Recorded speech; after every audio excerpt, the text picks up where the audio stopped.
I am Ben Felder with the Oklahoman, and joining me is Oklahoma City Public Schools Superintendent Aurora Lora. Superintendent, thanks so much for your time. Really appreciate it. Thanks for having me. Well, we are in the second week of school. We are sitting here in the library at Thelma Parks Elementary. We're actually in the kind of tiny chairs, but they're not too uncomfortable here in the library. Yep.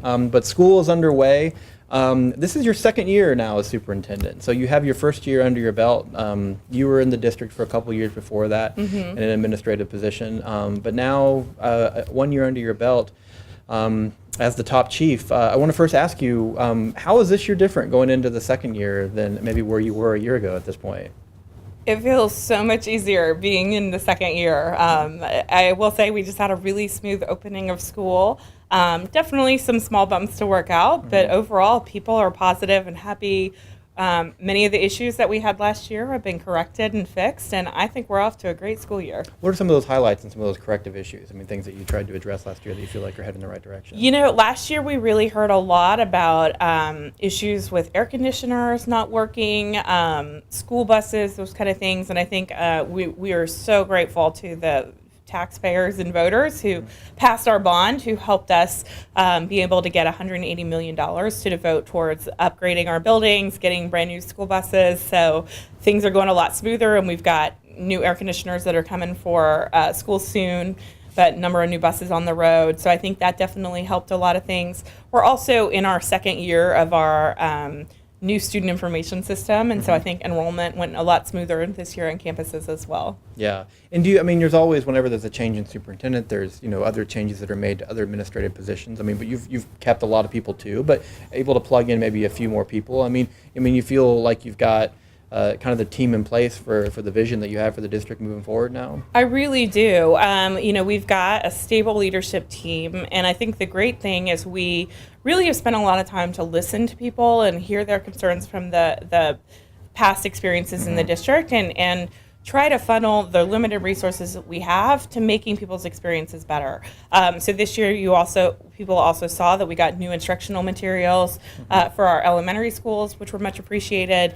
Another great thing is we gave teachers an extra planning day in their classrooms to work to set up classrooms and prepare materials before the school year even started. And this is the first time they've had 2 days, and the teacher said it was very much appreciated and allowed them to start the school year on a good note. Let's talk about some of the challenges that you're facing here at the district, and that really begins with the budget. I mean, I remember, you were with the district for a couple years before being named superintendent, but right before you took the job, I mean, the district had announced that it was eliminating some teacher positions to try to make ends meet. There's been some other steps that you've had to make since being superintendent. I know those challenges still exist, but how is the district responding to these tough budget times here moving forward? Yeah, well, it's interesting that right when I took over as superintendent, I had to cut $30 million in my first 30 days on the job. Yeah. So we did lay off a number of positions. We had to make cuts to athletics and textbooks and arts and a number of things that we know are not good for kids. But I will say this budget situation has allowed us to be very thoughtful and look at every dollar we're spending to find ways to be more efficient with taxpayer resources. And so although I don't love the fact that our resources have dwindled so much, it has helped us figure out how to become more efficient with electricity, how to make sure we're, getting lights off when we don't need them on. How do we find ways to be more efficient with bus routes? And so I think what's good about this is it's helped us figure out how to use our dollars in smarter ways so that when the funding starts to come back, we will be able to use it more strategically to impact students. Yeah, but but when you're talking about making cuts where you can, but we're at a point where, the cuts that are made are to crucial things, right? I mean, there's not a lot of, people would have different definitions of what waste may look like in a school, but I mean, it's pretty agreed upon that waste isn't there anymore, right? Yeah, that's definitely true. So we got through last year with the $30 million in cuts, but then heading into this year, not only did that $30 million not come back, we're looking at some additional cuts. And so at this point, people know the options are very, very limited, and that's why I did propose school closures, which at some point, if we don't get a better financial position, we are going to have to probably look at reducing the number of buildings that we're operating. We ended up making a decision to increase class sizes this year, which I really did not want to do.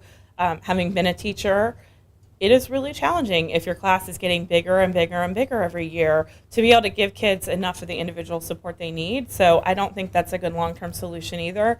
But we're running out of choices, and this is where we really need the state to step up and figure out a solution to give districts the funding they need to provide a high-quality education to kids. Yeah. Well, you talked about the discussions of closing some schools, and the schools that were kind of targeted. I mean, these were schools that had low enrollment, but these are also schools that have pretty high classroom sizes. I mean, I think a lot of people think about, a small enrollment, a small school, maybe that's not a bad environment, but I mean, these are, in a lot of cases, classes that have quite a bit of kids in those rooms, right? Yeah, I mean, we staff on a certain ratio. So schools get a number of teachers based on the number of kids in a particular grade or in the building. And so it doesn't necessarily mean that the classes were smaller in those small schools, although in some cases they were. But the issue becomes when you start to fund, a principal and a school secretary and a counselor and those things for all those schools, at some point you need to get enough kids to be able to adequately fund all those support positions to financially make sense for a district. And so that's where it starts to become expensive to have principals and things for so many small schools around the district when we're in tight financial times. Yeah, and these are conversations you expect to be having again here in the near future, right? I mean, these schools were left open this year, but moving forward, I mean, you said if the budget situation doesn't improve, it may not. I mean, are these conversations that we're going to be having here pretty soon? Yeah, it definitely is. When we decided to table the conversation around closures, the issue did not go away, and right now we don't have any guarantee that the funding situation is going to be better for next school year. So we do plan to revisit that conversation this year, probably in October or November, so we can start planning, do proper community engagement, but figure out if the funding's not going to get better, then what are the things that we can be willing to do for the coming year to make sure that kids have the resources and things that they need to be successful. And it's going to require probably some very tough choices. Yeah.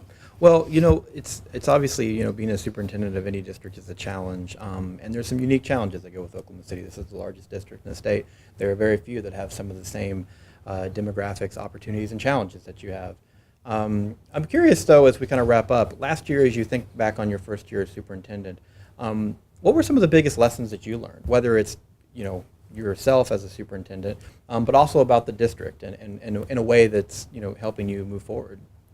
I think one of the most important lessons that I learned over the past year is the importance of gathering stakeholder input and making sure that when we're going to make really tough decisions, that we've gone out and talked to the different groups that are going to be impacted, and that we know kind of all the challenges that are going to be presented in that before we make decisions. And so I think that's one thing heading into this year, that as we think about making tough decisions, I'm much quicker to ask, have we talked to the principals? Have we talked to some teachers? Have we talked to parents?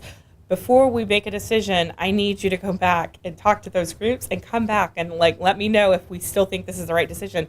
And I think that's been really healthy for us as an organization. And so I think it's a good positive lesson that was learned from our first year. Yeah, I think if I remember right, covering that school board meeting where it became official, where you were named superintendent, talking with you afterwards, you called this a dream job. And there was a lot of talk about superintendent stability, and you'd said that you were looking for a house, which I think you bought a house here in Oklahoma City, and that you wanted to make this your home. I'll end you with this. Is this still your dream job? And, has this become home for you? It is still my dream job. I love coming to work every day. I'm actually getting chills just talking about this.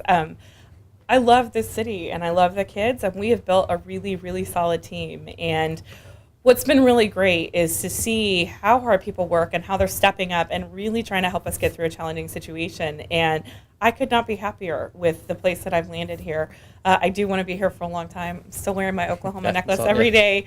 And I feel so blessed to get up and go to work every day in a place that's as great as Oklahoma City. And so hope to be here for a long time, and I hope that over time we'll see with stable leadership, it's going to make a huge difference for our kids. Yeah. Well, Oklahoma City Public Schools Superintendent Aurora Lora, thanks so much for your time. Good luck this year. Thank you. Thank you.